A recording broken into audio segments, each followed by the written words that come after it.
Stephanie remembers a time when she was sick and tired of her life. She was 19 at the time and barely out of 12th grade. It was hard to tell exactly when her day began. It seemed to never end. Classes would start at 9:30 in the morning, and at the end of the school day, there's little time to study or rest or do anything before her shift as a telemarketer began at 11 p.m. She'd get off work at 9 a.m., and in half an hour, it was time to do it all over again.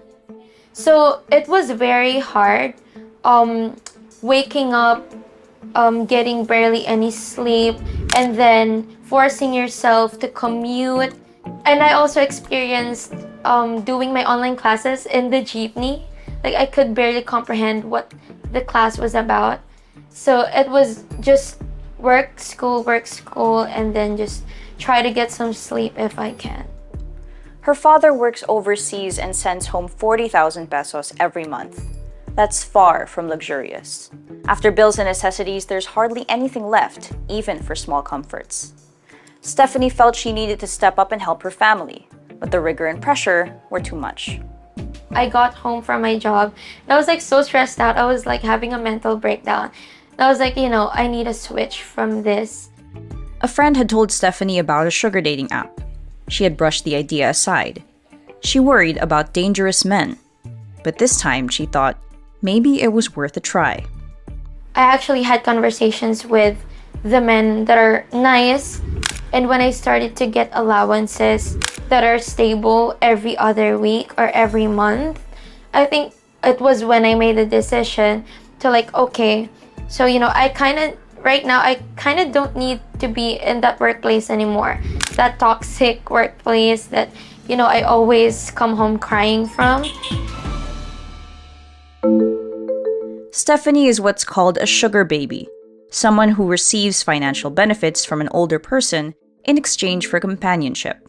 From a pragmatic view, she says it's a win for her. In comparison, when I was back in BPO, the highest that I was earning was about 14,000 a month. But now in sugar dating, an estimate I can give you is about 60 to 75,000 now. From earning just above the minimum wage, Stephanie now uses the money from her sugar daddies to pay her own college tuition, buy more food for her family, and get things that they want, not just things they need. September 2023 data from Sugarbook, the platform Stephanie uses, shows that majority of Filipino sugar babies spend their earnings on basic necessities, education, and housing, at 30% and 24% respectively. This goes against some stereotypes associated with sugar babies, that they splurge on luxury goods and experiences, which came in at only 5%. Sugar dating usually happens between an older, wealthier man and a younger, less affluent woman. Does this make Stephanie or any other sugar baby a sex worker? Sure, some women in this setup do exchange sex for money, but that's not true of everyone.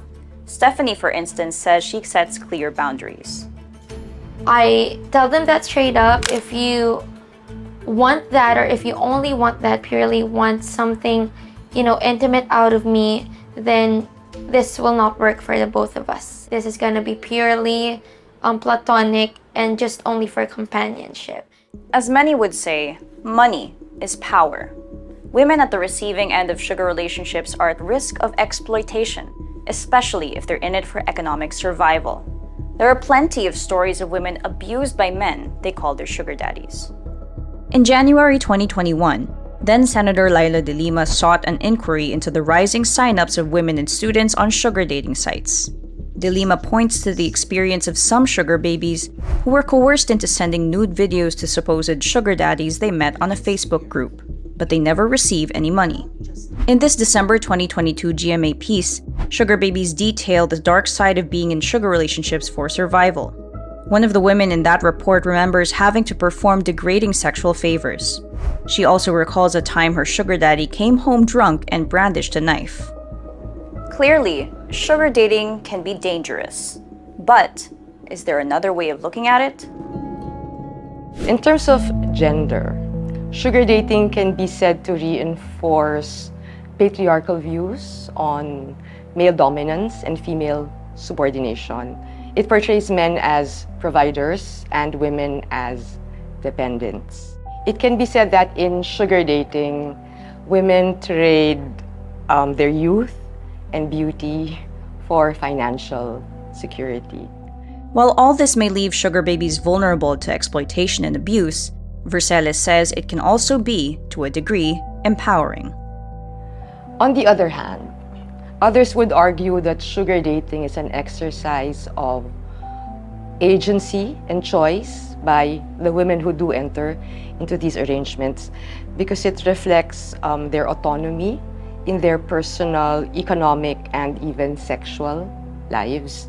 It provides women with a degree of control over the relationship because, as we know, in sugar dating arrangements, the women can actively negotiate the terms of the relationship.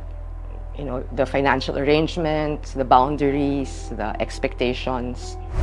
The Ibon Foundation says a family of 5 needs around 26,000 pesos to live comfortably in Metro Manila, where most of the Filipino sugar babies on Sugarbook live. A sugar baby can make an average of 52,000 pesos, double the amount Ibon cited. Is it any wonder then that thousands of Filipinos are turning to sugar dating as a viable source of income?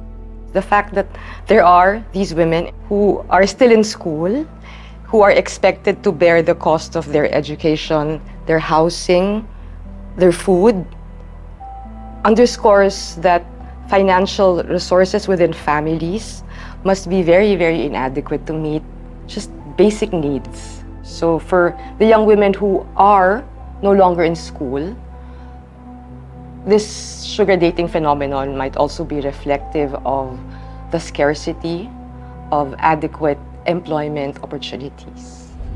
They're just spend that on things that they should be getting in the first place, and I just hope that they get to save some of that for themselves because they do deserve that too.